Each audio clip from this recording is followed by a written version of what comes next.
بالله من الشيطان الرجيم بسم الله الرحمن الرحيم إذا جاء نصر الله والفتح ورأيت الناس يدخلون في دين الله أفواجا فسبح بحمد ربك واستغفره إنه كان توابا الله أكبر بسم الله الرحمن الرحيم قل هو الله أحد الله الصمد لم يلد ولم يولد ولم يكن له كفوا أحد صدق الله العظيم.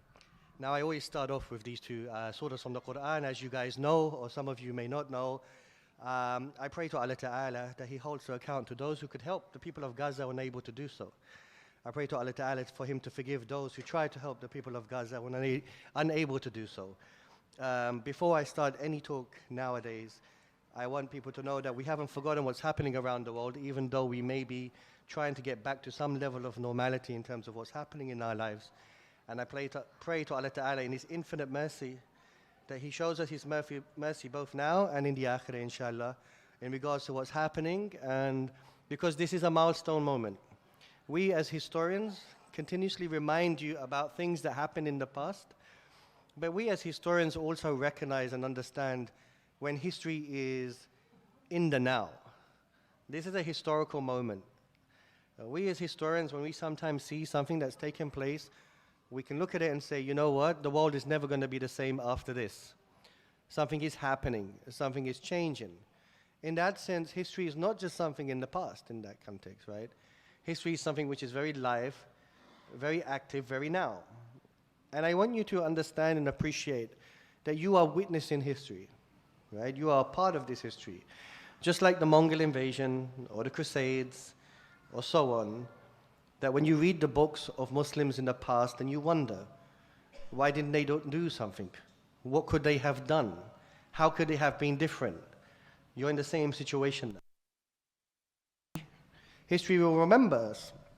I said this in a podcast and I was very uncomfortable. I don't want us to go down in the books of history as the Muslims who will be remembered for doing absolutely nothing. That scares me a little bit, right? And it's very easy sometimes to judge the people of the past. But if we're going to learn anything from the people of the past, then we have to take responsibility of our now. So I want you to understand, in that sense, how the current events that are taking place, you are seeing history unravel in front of your eyes. You are a part of this. Now, one of the things that we always talk about as historians is how much agency do people have, right? And often when you read Western history books, there is a particular way that is written where the agency of human beings is extracted from that, almost like they're sitting on a train, going in one direction, and they couldn't change it. But as historians, what we try to do is try to explain to you that human beings did have agency, and human beings do have agency, and that you have agency too. And the reason why I want you to understand that is, first and foremost, is one of the really interesting things that Western academia does, is it extracts the agency of Allah Ta'ala in the history books. They don't mention Allah Ta'ala's existence. They don't mention Allah Ta'ala's agency. They don't mention anything about Him in many ways. And as us as Muslims, fundamentally we understand that Allah Ta'ala is the only reality. In that sense, one of the things I want you to understand when you're living your life right now is, it's not only the absence of your agency, it's the absence of the agency of Allah Ta'ala. And you have to understand that Allah Ta'ala has the ultimate agency when things are taking place. For me, as a historian, when I'm seeing the small, most compact area in the world, which is the Gaza Strip, take on empire, and the empire is unraveling in front of me, that is literally Badr-esque. That is the equivalent of Badr. 300 men against an empire. And that's what we're literally witnessing, if you put your mind to it. And yes, Badr was a victory, and then after Badr came Uhud. There are many problems still to come. In that sense, the types of pain, suffering, and losses, things may get more difficult. But when I look as a historian who writes about empire, the Ottoman Empire more specifically, this feels like the beginning of the end. And that sounds really crazy to come to the United States of America and say that to people. But if you're going to learn something, one of the things you need to learn also is history is not simply about learning from the past so that you understand your now. In Islam, we are future-orientated. We are future-orientated. And the reason why I say this is because there is an assumption that because we live in the modern world, that we can't change this. That because of technology, and because of the way that we live, that we're going down a rabbit hole, and it's irreversible. That's not true. You're Muslim. We've been here before. We've seen this on many occasions. And just like today, there were people before who believed that nothing will happen to them, that they would be around forever, that their empire would be supreme. I'm a historian of the Ottoman Empire. They were around for 600 years. But the Quran is very clear that every nation will have its time. That's not just us as Muslims, it's every nation will have its time. And my students sometimes ask me, have we done something wrong for us not to be in power anymore? And I said, don't look at it like that. How you should look at it is, Allah Ta'ala in His Rahmah gave the other side a chance. They have no excuses anymore. They can't say to Allah Ta'ala that, listen, you didn't put us in power and only the Muslims were in charge and that's not fair. Allah Ta'ala will say to them, I gave you a chance. I put you in power, in charge of the world. And what did you do? What did you do? You killed people. You pillaged them. You destroyed them. You destroyed their souls. What say you? What say you? Oh, but you know, you have to understand. Understand what? The cats, the dogs, the trees, and the skies are witness to what you did. You have nowhere to hide. And the reason why I say this right now is even though this might feel like a moment of extreme suffering and pain, this is an opportunity. This is an opportunity for you to be Muslim. This is an opportunity for you to show the dunya that your morality, your ethics, your spirituality, your bond of brotherhood, your alternative to this world, whether it's your communities or nature itself, that you have something else to offer. You have something natural to the fitrah. It's always been there. This is the time to stand up and be counted.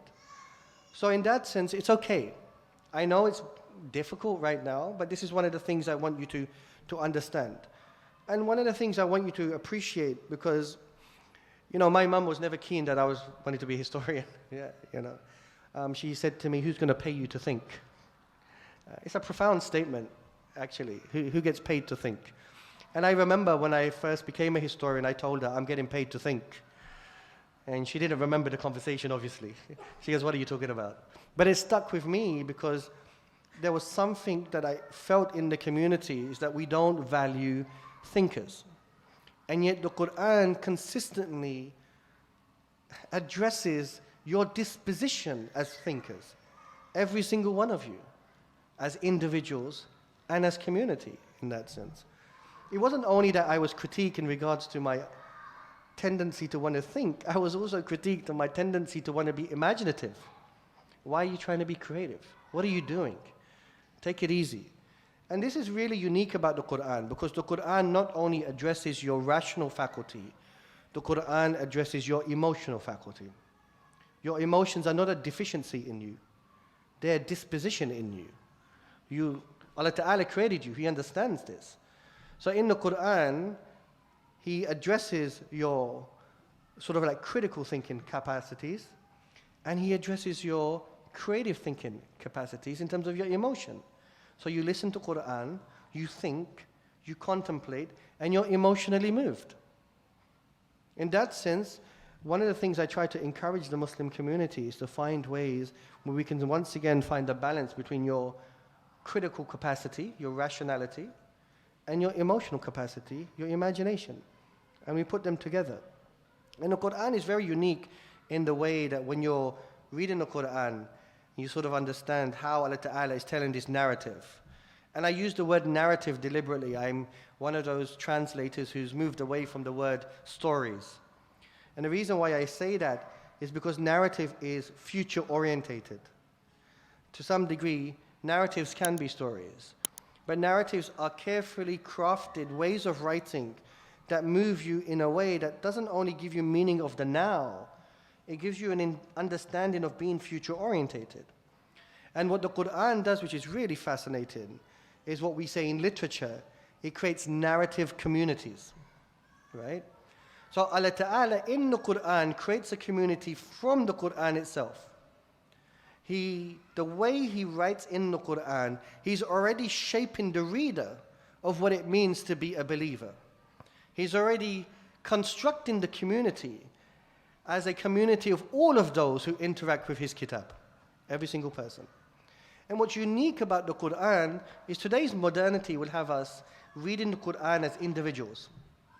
When we as individuals feel down, we read the Quran, it gives us solace. But the Quran speaks to us as a collective. We see this in the Fatiha. إِيَّاكَ نَعْبُدُ وَإِيَّاكَ نَسْتَعِينُ اهْدِنَا الصِّرَاطَ الْمُسْتَقِيمِ. It's we He uses, the plural. So He expects us already from the inception that we are a community and we are a plural.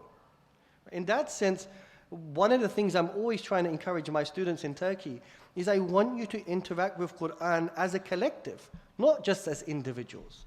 That when you go to the khutbah and you hear the Quran, when you go to the masajids and you hear the Quran, it's talking to us all at the same time. And that is something that sometimes I feel is missing. What people do is they'll say, I want the Quran to give me meaning as an individual, which is fine. Of course, the Quran can do that. But it must be more communal based. Now, why am I saying this? Because that narrative community that Allah Ta'ala creates in the Quran, He sets the rules up of what it means to belong to that community. So He mentions Adam alayhi salam, Adam.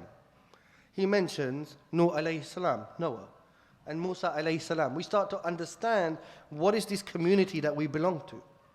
And then He mentions Rasul sallam. And then He mentions the sort of like boundaries of what it means to be in and boundaries of what it means to be out. In that sense, this book, which is His words directly, is the most powerful communicative book in the world. It has shaped more people in terms of their emotion, in terms of their identity, in terms of their character than any other book in the world. Fact. I say that without any hesitation. Fact in this sense. And it's source, direct. So one of the interesting things about historians is when Allah Ta'ala mentions, the story and the narratives of Yusuf alayhi salam, for example, right? That is your Creator talking to you directly. There's no need to check the evidence. What evidence are you going to check? He's telling you directly. And in that sense, that's really interesting because what you start to learn in terms of the way the Quran operates, it's a book of authority. And Allah Ta'ala makes it very clear that this is a book of truth. This is a clear book. This is a book of wisdom. And this is a book of guidance. Now, the reason why I say that is because as academics, to some degree, we have taken an interest in the idea of writing truth, perhaps. But that's where we've stopped. The idea of wisdom is something which has disappeared in the Western vocabulary. They are no longer people of hikmah. Very little wisdom do I get from them in many ways. They mention that they're knowledgeable, but wisdom is missing. The other thing I find interesting is when we're learning history books, it's no longer a book of guidance. One of the interesting things about the way the academia, when it went through the Enlightenment, was writing about history, is that it took it upon itself to no longer give you any moral value. So you read a book, you learn something new, alhamdulillah, you keep moving. But that's not the case for Muslims. So the idea for Muslims, when we're doing history, when we're learning about people of the past, is that one, they are not just mere stories. And two, that they are not just mere information. That it's supposed to value add. It's supposed to give you something. It's supposed to resonate with you in some shape or form. Now, one of the things that I want to highlight to you in some ways then is history fundamentally is about, well, today I'll mention it anyway. It's about time, it's about memory, and it's about imagination. Okay? Time in the sense that we're looking at past, present, future. Memory in the sense that insan requires memory to make sense of who they are. But the minute I'm speaking to you right now, your memory is already tanking. It's already collapsing. That's the deficiency of memory to some degree. But alhamdulillah, because if we didn't forget, we'd go crazy, right? So we require the need to forget. And this is one of the interesting things about human beings, the need to forget, but the need to remember continuously. And how the Quran operates in continuously trying to remind us. Because we have a disposition of forgetting. And I say this without any hesitation. This empire is very good at making you forget. It's great. There are atrocities that happen around the world, and we forget that people died, we forget that people suffered, and we just keep rolling forward. And there were Scottish historians who would make the argument that one of the things that you see during the end of a democratic cycle, a collapse of a democratic empire, is when society gave up its agency to government so long as government fulfilled the bare commodities that they require. So if the commodities are given to me, I no longer care what government does. Just give me my iPhone, give me my car, give me my job, I pay my taxes, khalas, we keep moving on. But that's not how the Muslim thinks. We have to be, to some degree, invested in what's happening to human beings itself, right? So when we're looking at the issue of Gaza, it's not simply that they are killing people, they are maiming and so forth. It's they are attacking the very nature of what it means to be human. The very idea of humanity is under assault. That is problematic for us. And we would and should stand up if any form of humanity was being barbarically attacked in that way. Because it shows that there is a loss of humanity to some degree right now. And for us as Muslims, if we do not recognize that and once again put forward what it means to be human, then we have a situation. And the Quran, is very clear in understanding what it means to be human. One of the things, and I will talk about Surah Alaq in a minute, is the idea of what it means to be insan. To be a human being, it's okay, he can run around, it's fine, I don't mind. Are you going to take him to his mum? I'm sorry, dude, I didn't cross on you. It wasn't me. One of the interesting things about what it means to be human from the Islamic perspective, there is a khaliq and there's makhluk, so the creator and the created things. Your humanity and what it means to be human is dependent on understanding that, whether you understand or not is irrelevant, but that you were created. It's dependent on that concept. It's dependent on the concept that that creator gave you a soul. He gave you a body. He gave you sustenance. He gave you life. He gave you aql, your rationality. He gave you emotion, right? He gave you your nafs, and everything in it. Now imagine if you gave you heaven, hellfire. Imagine rejecting all of that. That all of this is bogus. All of this is nonsense. Then your humanity is restricted to what? This body and how you feel. That's it. So you wake up in the morning and you're confused. What does it mean to be human now? It doesn't surprise me in that sense when you have like infinite alphabet letters coming about, because people don't know what it means to be human anymore. And when you lose that aspect of what it means to be human, what it means to be disconnected from the one that created you, which gives you understanding about humanity, it's very easy to start killing people indiscriminately and not caring. It's very easy to have a system that can abuse people financially and not caring. It's very easy to create popular culture in a way that can destroy your soul and not caring, because it's no longer part of your worldview. It doesn't exist, it's gone. And as a Muslim, we can't accept that.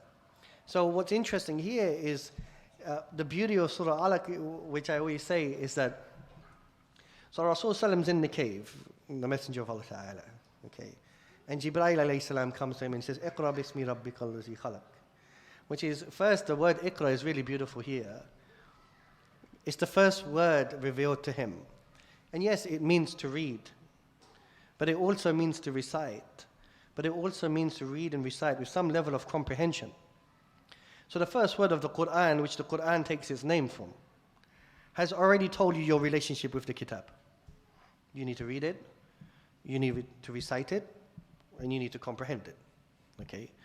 And then what it says, which is interesting, is it talks about that Allah Ta'ala created insan. So He is the creator. And the word here in regards to being the creator is the creator of everything.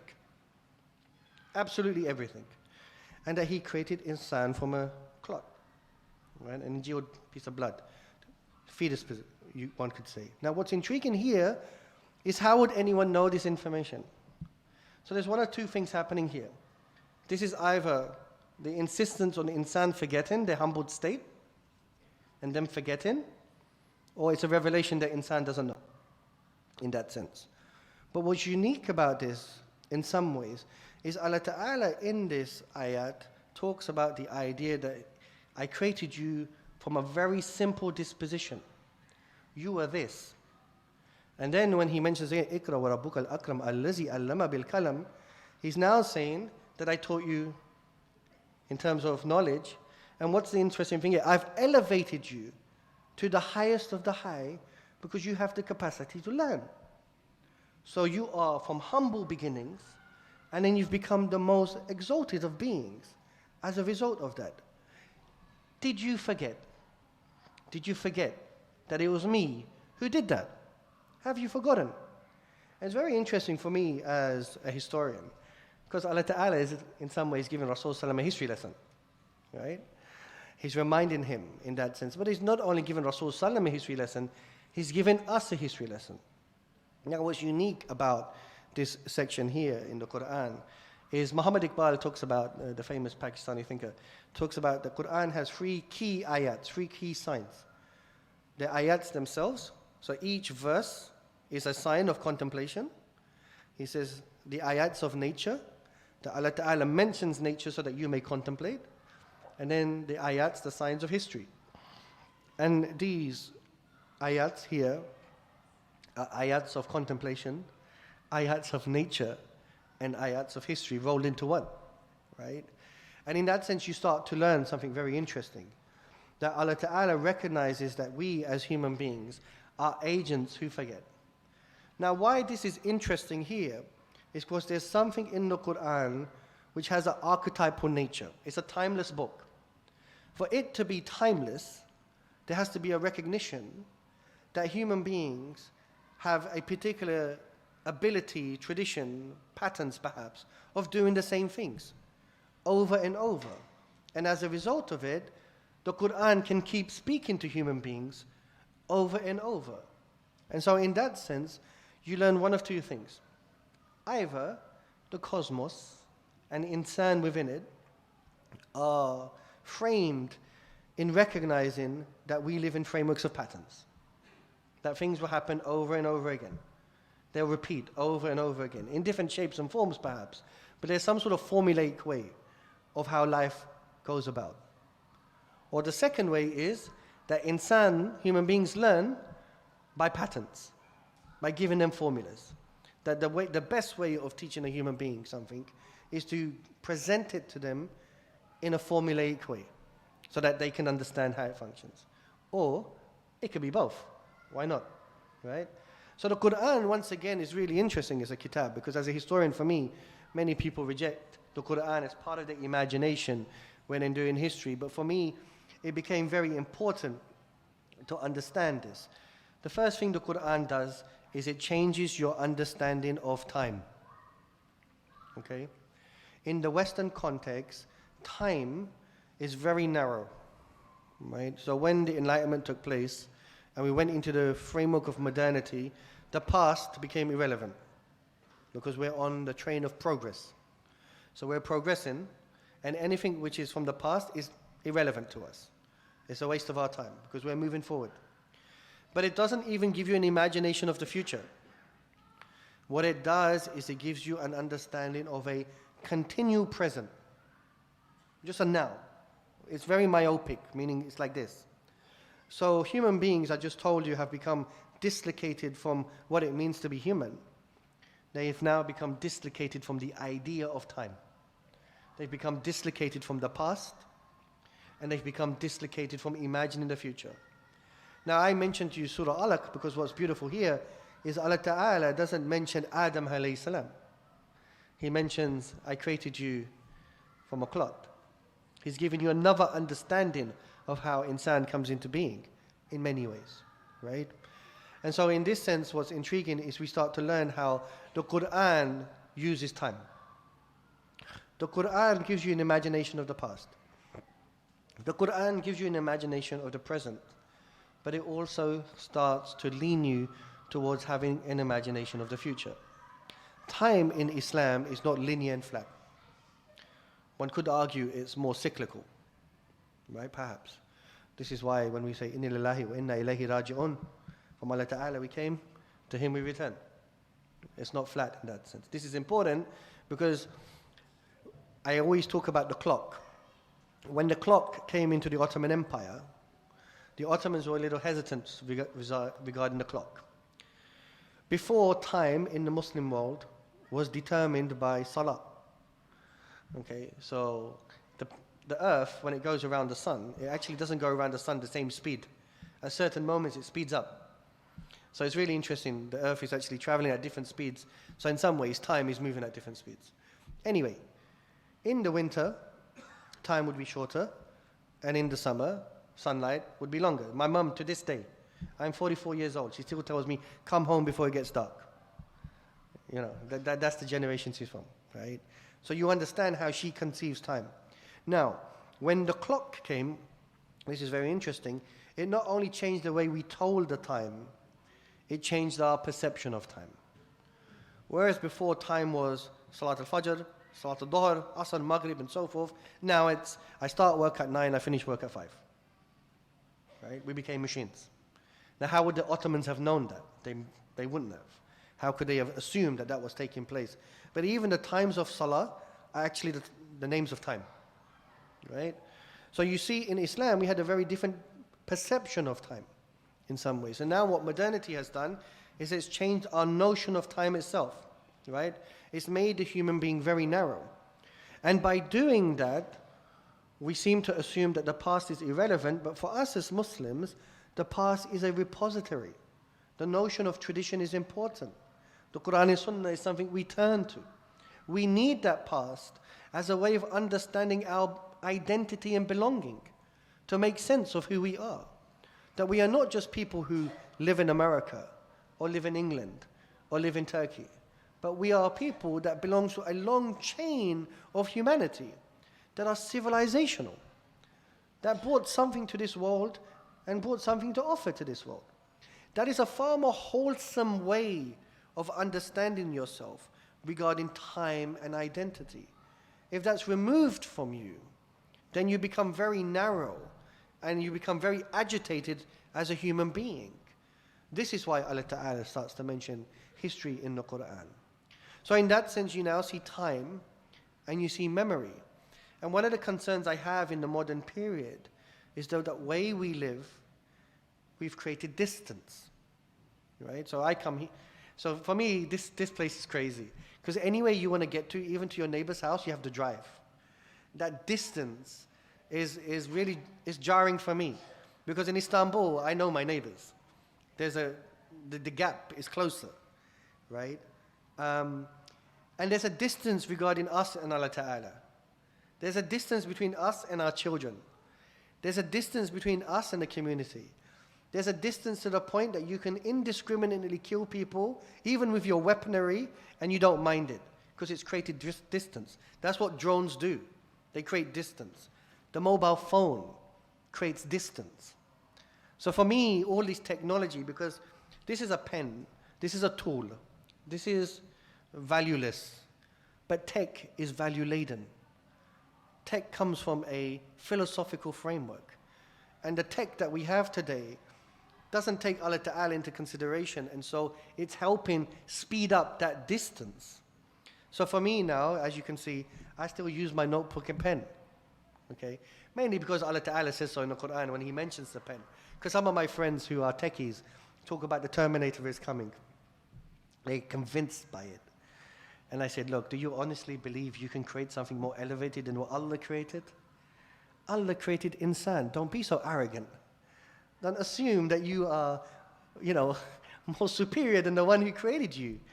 You're buffoon. In some way, it's buffoonery. Why? Because on the one hand, you are created by Allah Ta'ala, and you think you can create something better than Allah Ta'ala, and then the thing that you created think is better than you. That's just madness in my mind. But this is one of the things that I want you to understand.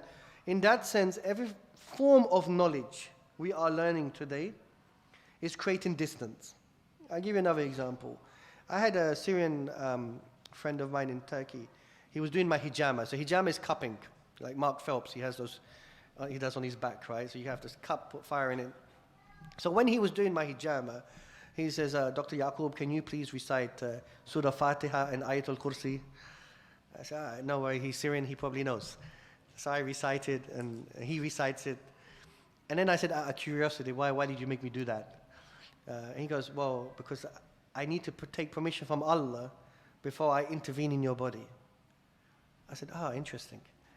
So then I phoned my friend from another Syrian in England who's a surgeon. I said, hey, Assalamu alaikum, Yasin, can I ask you a question?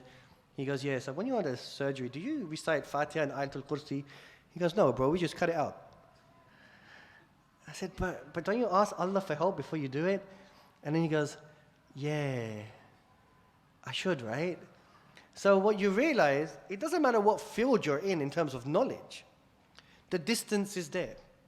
The distance is there, right? And one of the things that I'm trying to connect you to is I'm trying to say that all forms of knowledge, irrespective of what you're in, should find a way of connecting you back to the one that created you and back to your soul itself as a way of creating your sense of humanity in this sense. Because why? That distance creates dislocation. People feel dislocated. And when you don't have a sense of understanding of your history, you start to feel dislocated as a person. Now me, as an ethnic minority, growing up in the United Kingdom, I learnt about Queen and Country. She's dead now, but she was alive for 75 years. So that's all we understood. We understood the two great wars, World War I, World War II, the Tudors, the Romans, the Victorians, nothing Islamic. Now the problem I had is that I tried to be English, but this history made zero sense to me. It was nothing that I could subscribe to. I was an ethnic minority. And then when I would go to my masjid, when I'd go to my mother and say, can you tell us about Pakistan? Or my dad's from Uganda and Africa and so forth. We don't know. So imagine as a human being where you can't associate with the history that's being given to you in the land you're in. And you can't make sense of the history of where you're from. There's a level of historical depth that's missing in your soul. And my friends who were English, they had it to a T. When Brexit was happening in England, this is when the United Kingdom wanted to leave Europe, they had posters on the wall saying, the Turks are coming. And I started laughing. I said, wow, because I'm an Ottoman historian. Now what's interesting here is English people resonated with that in the sense that from osmosis, meaning from their environment, they had always been taught that the Turks took over Constantinople. The Turks are coming. It was in their DNA, and I didn't realize that until I saw that poster. When I went to Muslims, they didn't have a clue what was going on. I don't understand, like the Turks don't want to join the EU. I said, this has a double play here. This is quite sophisticated. These people, they study history. We don't. We don't understand what's going on here, right? Now, some of the kids might have seen that I watch anime. I'm a giant man-child, okay? And one of the interesting things is I've been to Japan and so on, is when you watch Japanese animation in particular, their animations have historical depth. When they write these kids' stories, it has depth of their identity. The children can identify with it. They understand it in all the symbols that they're looking at in their culture. When we're looking at the Palestinian flags and we're talking about the keffiyeh, the food, the maqloubeh, the falafel, which the Israelis are trying to claim all of this, by the way. Even the food. They're trying to tell us that they invented falafel. Give me a break. Are you kidding me right now? And what you see is that one of the dangerous things regarding the Palestine, and hummus too, that is true, hummus too. Alhamdulillah, hummus. And one of the things that you learn, which is very interesting, is that the Israelis, one of the most caustic things they did, they didn't only take away their lives, they didn't only take away their lands and their children and so forth. They took away their memories. They tried to take away their memories. They tried to take away their history. When you read the books of academia, the majority of the people that write about Middle Eastern history in Western academia are Zionists. They're not Muslims, I know, because I'm in the field. I struggle all the time. Why do they do that? Because it gives them legitimacy.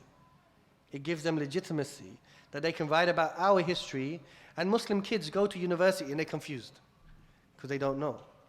Not only now are they taking away their memories, they're trying to take away their future imaginations of who they could be.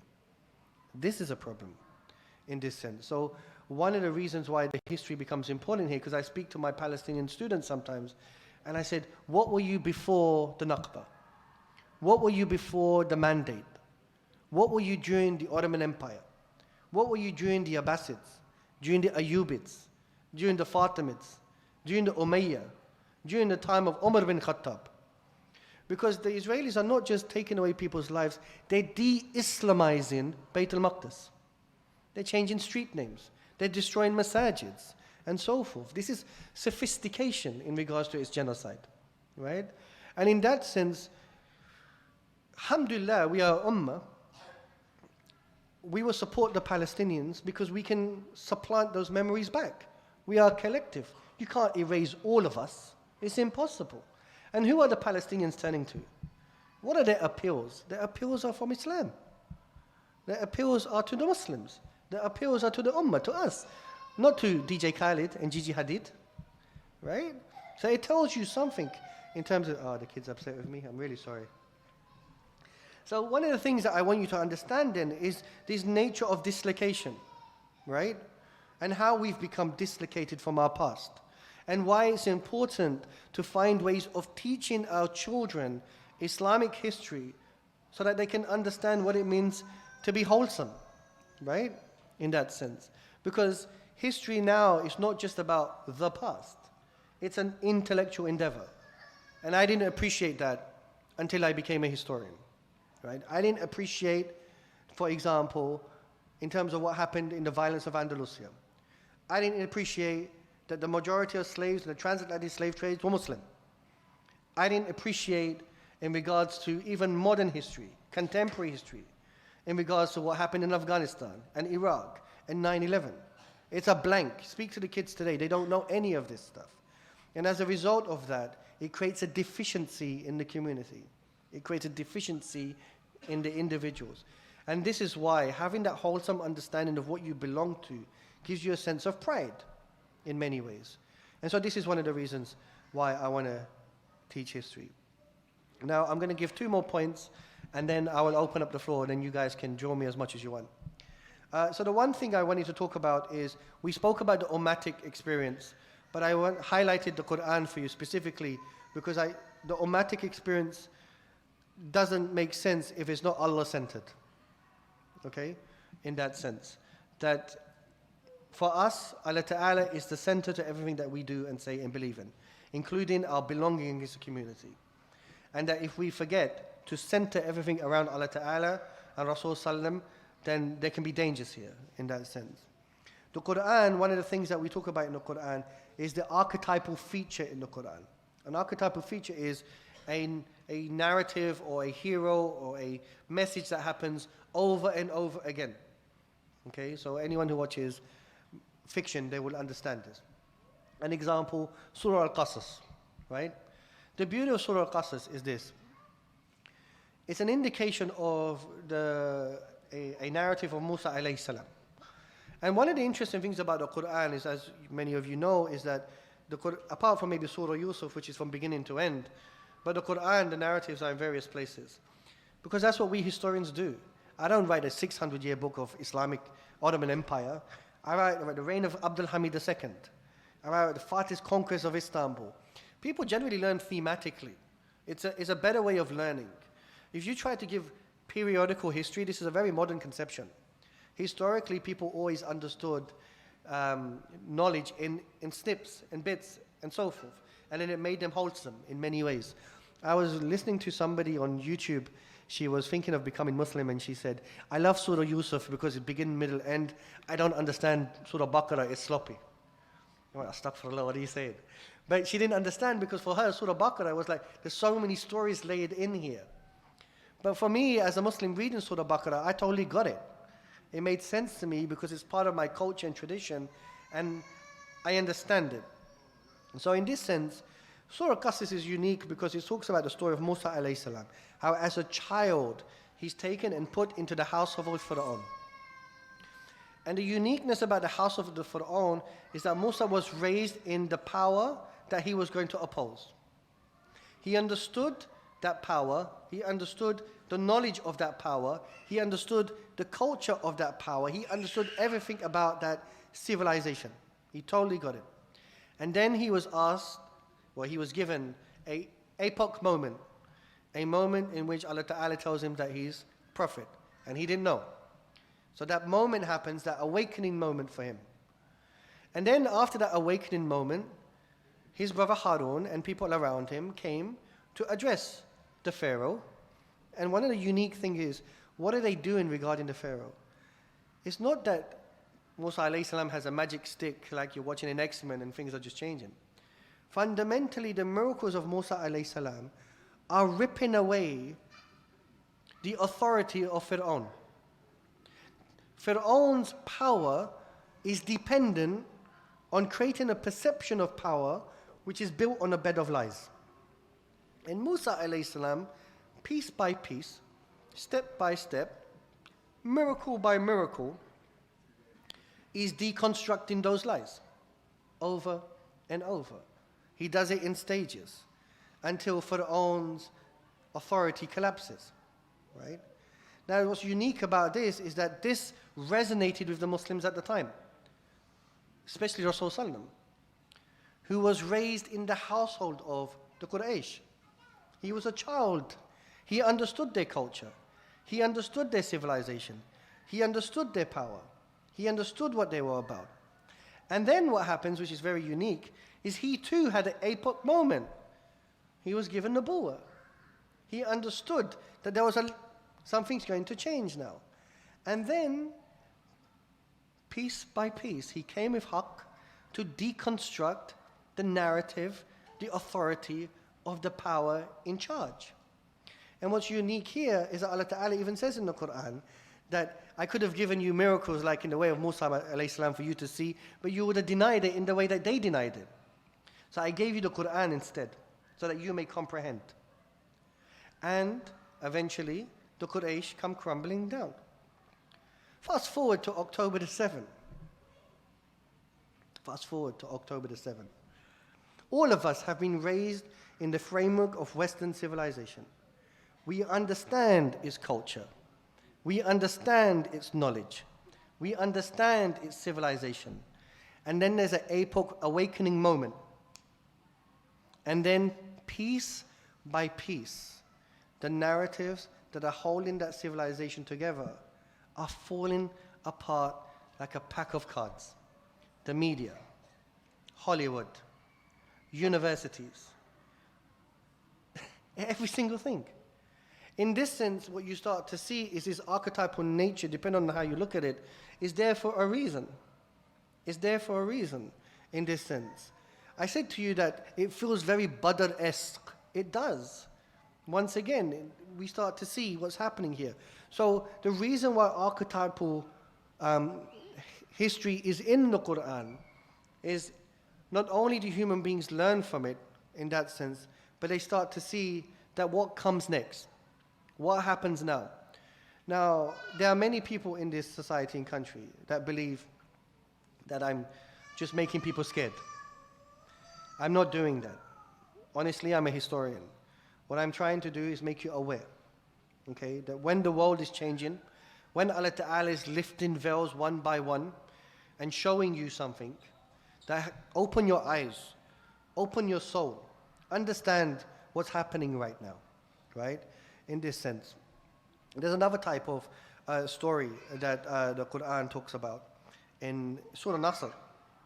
And Surah Nasr is a beautiful surah which I always start with because many of the ulama said the Surah Nasr was about the idea that Rasul Sallam was about to pass, right? That the deen had been completed in many ways, and so we have إِذَا جَاءَ نَصْرُ اللَّهِ وَالْفَتْحُ. And we know, many of you have heard this before, but the Nasr of Allah Ta'ala is also the help of Allah Ta'ala and the support of Allah Ta'ala and so forth. And so now that the deen had been completed and people were going to come in their droves and so forth, this is the meaning they took. Then later, some members of the ulama said this was in regards to Hudaybiyah. Because for those of you who don't know, the Treaty of Hudaybiyah was when Rasul Sallam had negotiated that the Muslims were going to go to Makkah, and the Quraysh stopped them. And the Muslims were very disappointed that they couldn't enter. And they saw it as a moment of defeat, right? Now what's unique here is they return back, and then when Fath al-Makkah happens later, it only happens because of Hudaybiyah, because of the conditions of Hudaybiyah, in many ways. And so Hudaybiyah is the victory moment. We couldn't see it. Now fast forward to today. So when we say إِذَا جَاءَ نَصْرُ اللَّهِ وَالْفَتْحُ, some of the ulama said that elongation, that mud, إِذَا جَاءَ, is a mud of steadfastness. That before the Nasr of Allah Ta'ala comes, you must be steadfast. I could argue today that we could look at this and say that the Nasr of Allah Ta'ala is coming. Now the Nasr of Allah Ta'ala could be two ways. It could be immediate, or it could be generational. People never look at it this way. And sometimes people don't understand. And I spoke to many of my friends, colleagues when I was in Bilad Sham. They said that the Nasr of Allah Ta'ala, it could be one generation after another in regards to steadfastness. It's the notion of modernity that makes us think that when we read this, it has to be now. But it could be one after another, but we keep reminding ourselves this over and over, over and over. And this is very unique in the way that we do history in this sense. So one of the things that I'm trying to highlight to you guys in this sense then is how do we imagine the past, the present, and the future, right? And this is my last point about in imagination. We historians use imagination. I've just used my imagination with you today. What we historians do is we look at evidence and we look at proof. Proof and evidence are two different things. Proof is, if I stab you here right now, I'm really sorry, I don't mean like that. But if I did that, all of you have seen it, the cameras have caught it, that's proof. No denying it. Evidence is, let's just say you find him dead in the masjid and you find my keys and a knife here. So it's probably Dr. Yakoob who did that, right? We as historians, what we generally do is we're working with the notion of evidence. Very rarely do we have proof. It's very rare. Now, Quran is proof. That's the beauty of Quran, that Allah Ta'ala is source direct. So it's proof. But what I take from Quran is how we do history. And one of the interesting things is I know that when I'm talking about writing, that I'm trying to not only give you an understanding of what happened in the past, but how does it give you meaning today, and how can it give you an understanding of the future. And that the way we look at evidence is we have to understand how does that evidence make sense? How does it fit? Is there more evidence? And this is the difference between, I guess, what Al-Ghazali used to complain about between the storyteller and the one who did history. The storyteller will come up on stage and rile you up and tell you a wonderful story, and you'll start believing that the Ottoman banned the printing press. The historian like me will start to say, look, but where's the evidence? I need to see it. Show it to me. And does this evidence mean this? And is there more evidence to prove this? And so forth. And so my whole trip in the United States is always, where's your evidence? And people get jarred because they keep telling me these stories that they watch on YouTube, and I keep saying them, but that's not what we do. In every other field, we look at evidence. As historians, we look at evidence too. And then it's explain the evidence to me. Now, to join the dots of the evidence, you require an imagination. Without it, it makes zero sense. So you have to be a detective a little bit and say, okay, this is this and this is this, so this probably means that. And so for me, one of the things I'm trying to encourage in you guys is I want you to have an imagination, not because it's a deficiency, but because it helps you understand how to be more creative and wholesome. The difference between fiction and history writing is dirlish Ertugrul. You can speak more truth in that TV show than you can in history. But the fictional writer has a larger imagination. But the historian too uses the imagination, but it's a lot more narrow, right, in that sense. But we are both using it. We are both using it. And I encourage you to exercise the two in this way. When I was a child growing up, I read Dickens, Shakespeare, George Orwell, and I'm telling you this now to parents. The two questions parents ask me is, can you give us books on history, syllabus, curricula we can teach our kids from a Muslim perspective? And I go, I'm really sorry, we don't have many. And then they say, do you have books of fiction that I can read to my children before they go to bed? And we don't have many, right? Because we, like my mother, said, who's going to pay you to think, right? But we need thinkers in our communities. We need thinkers in our societies. When you speak of the ulama, you continue to talk about people who are thinkers. You don't talk about the scientists and the STEM researchers. You talk about ulama. When you speak of Rasul Sallam, I always say, and what was the science he did? When you speak of the Sahaba. So in that sense, I want our communities to have vibrant thinkers in many ways. Encourage this. If young children or young students, this is my last point, want to be thinkers and so forth, support them financially. It's better that you support them as a community so that they can do these difficult subjects where they may not make money than them getting scholarships from Western universities, because they take them. America doesn't create the best minds, it takes the best minds. I know, I live in the Muslim world. There's a brain drain. We lose all the best minds. And people ask me all the time, why do you live in the Muslim world? I said, because I can't leave my people. If I leave, just like many people who leave, then what do we have? Absolutely nothing, right? But I'm saying this for every single community, that you want kids in your community who, they see that you invested in them. You paid for their education. You supported them. They will not only be attached to you, then when they travel around the world, they represent this community. They're an attachment in that sense. And so going forward, rather than these kids trying to struggle to get scholarships, like I did, from Western universities and Western think tanks and government loans and so forth, as a community, find a way of funding these kids so that they can represent you in that sense, inshallah. All right, I'm going to stop here. He's given me an indication that he's bored. So assalamu alaikum. I hope I didn't go too off topic. Please forgive me, inshallah. And the Q&A, you can say whatever makes you happy, inshallah. Assalamu alaikum.